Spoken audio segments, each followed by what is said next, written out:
Welcome back to the Global Business Report on Arise News. Egypt's annual urban consumer inflation accelerated to 13.5% year-on-year in May, according to data from the State Statistics Agency.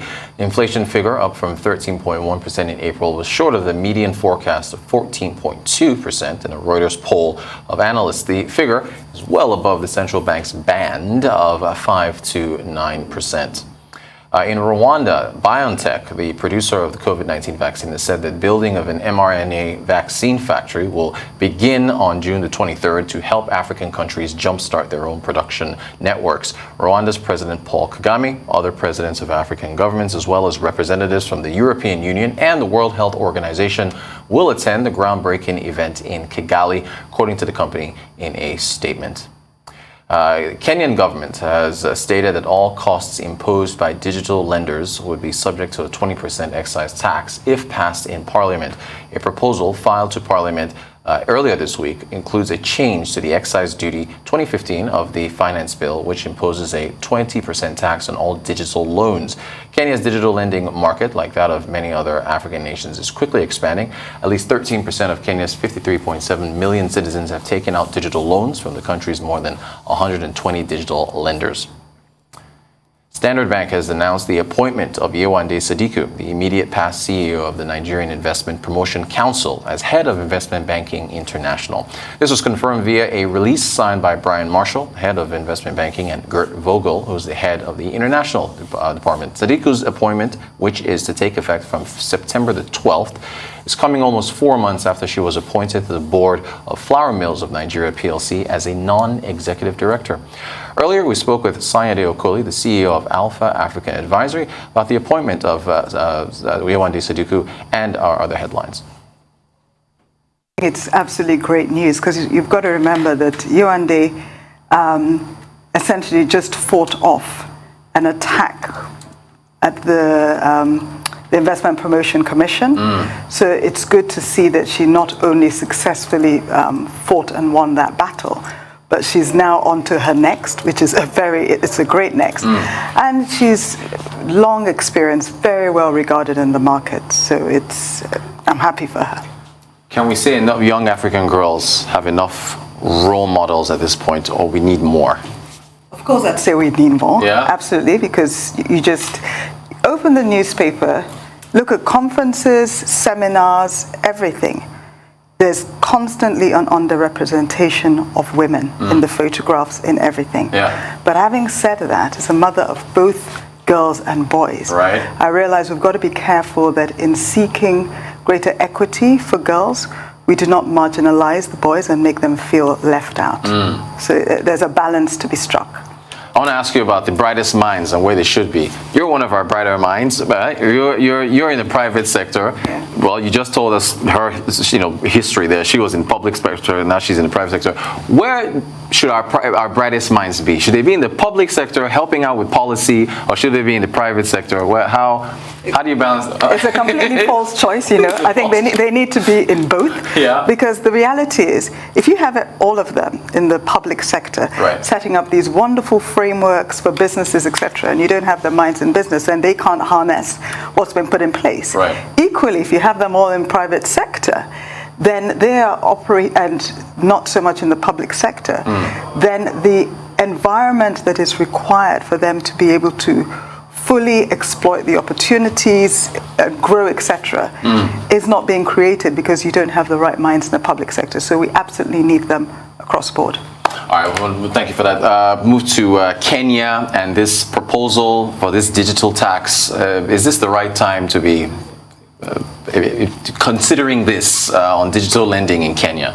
Well, if we step back a bit, we've got to remember that Kenya did impose this similar tax on banks and microfinance organizations last year. Right. So what you could say is that they're leveling the playing field, but I see why there's the pushback, because if you stop and think about it, you typically have excise duties on products that you're trying to discourage consumers. Like alcohol, cigarettes, etc., etc. Right. So it's like, why are you going to do it on credit? Right. What, so I think the confusion started a year ago when they put it on loans and not now. Yeah. But having said that, they are trying to bring greater regulation to the digital lending space, because as you and I know, there is a lot of abuse there, not just in Kenya, in different parts of the world. So they're trying to bring more of that into the regulatory purview. I'm glad you mentioned the regulatory angle, because on the flip side, I was going to ask about Kenya's current fiscal structure. I mean, they just said they weren't going to go to get a Eurobond because rights are so expensive. They're getting loans left and right. There's lots of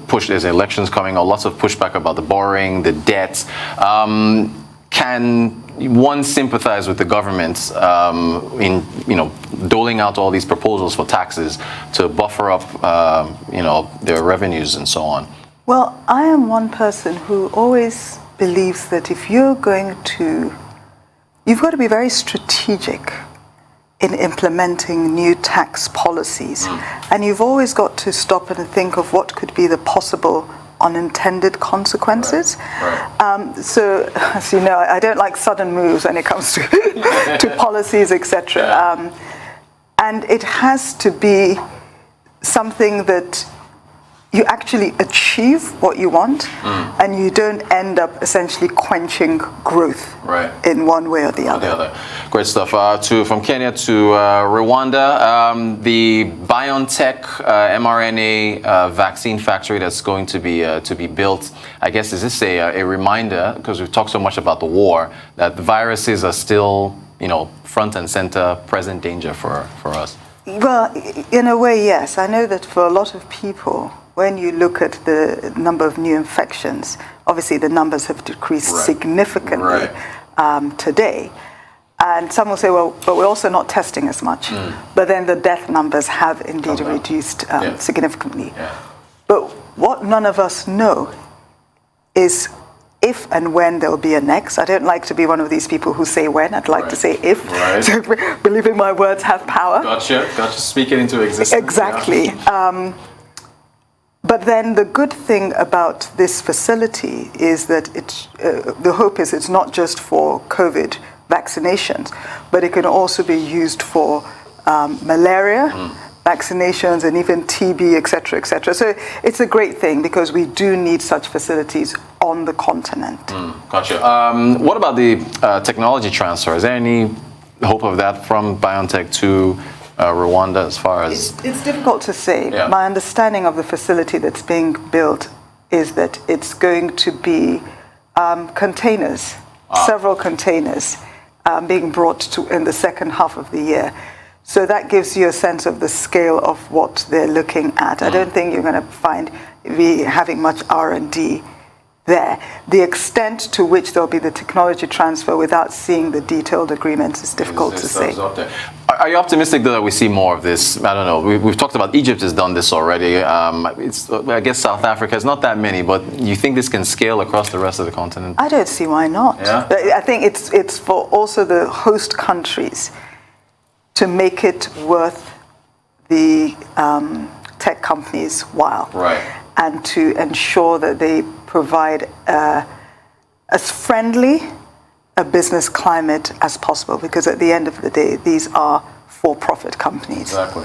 Ease of doing business always comes into the conversation. Yeah. To Egypt, the inflation figures coming out. Ghana yesterday, 27%. It's just everywhere.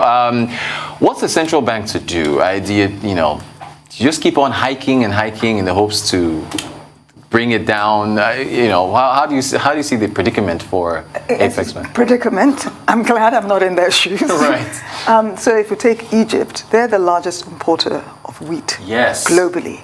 So it's not at all a surprise that they're seeing the numbers they are. The good thing is they do have points such as unemployment under control. They're still forecasting GDP growth, etc. So they're not in like a stagflation situation that some other countries are. But in increasing rates, you're increasing the interest rates on loans, which could increase the cost of doing business, and then they could seek to pass it to consumers. So again, it needs to be done thoughtfully, so you're not continuing to stoke the inflation fire. And I'm glad you mentioned stagflation, because that's all of a sudden being thrown out, especially over in the West. And I know you're an optimist. You generally tend to be on the side of optimism and cautious optimism. But is that a danger? Because when that's the stagflation now is spreading across the continent. Do you think? Because the GDP figures are, for a lot of countries, they're starting to shrink a tad, inflation's rising, costs are rising, so unemployment's high. I think a lot of it depends on what the central banks do. So that in trying to bring down inflation, they don't negatively impact growth rates. Okay. It's a tricky, it really is a fine balance. The war, it seems like no matter what we say, no matter what the analysis is, this seems to come down to when this war absolutely. Right, can stop. So, what about? Okay, so I'm going from stagflation now. What about the R word? What about recession? Are you worried about that for a number of economies? Not right now, simply because of COVID. The growth rates plummeted so severely that we're coming from a low base for a lot of countries, and what the biggest impact of the war is on import in commodities, right? Yeah. As opposed to in the time of COVID where there was just inactivity. Right. So here's hoping and praying that we do not have some other big thing that does actually negatively. Another shock, right? Yes. Okay, we keep every time, well, not every time, but most of the time we keep talking about this from the perspective of central banks. What about the everyday Kenyan, the everyday Egyptian, the everyday Nigerian, the everyday Sierra Leonean, and so on and so forth? The inflationary impact on disposable income. Summer's coming up. Most people are not going to travel this summer. They probably stay home. Where's the respite for them?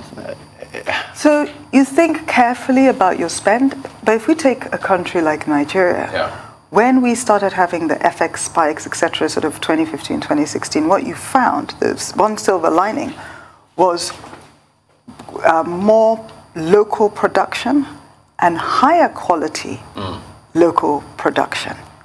So for a lot of us, we're going to have to start buying more locally produced goods. And eat more locally produced food. Right. You just have to adjust. But my view is, we move. You just got to keep it moving, because if you focus on all the negative, honestly, you will be in such a downward emotional spiral. And personally, I can't afford to do that. It makes sense. Okay, but finally, just on that point, a lot of African nations are still generally import dependent. So isn't there a pass-through effect from what the inflation from the other countries passing through to? So that's my point. Yeah. We need to take import substitution very seriously. And COVID showed us that. Right. This war has shown us that. It is not a nice to have, it is a need to have.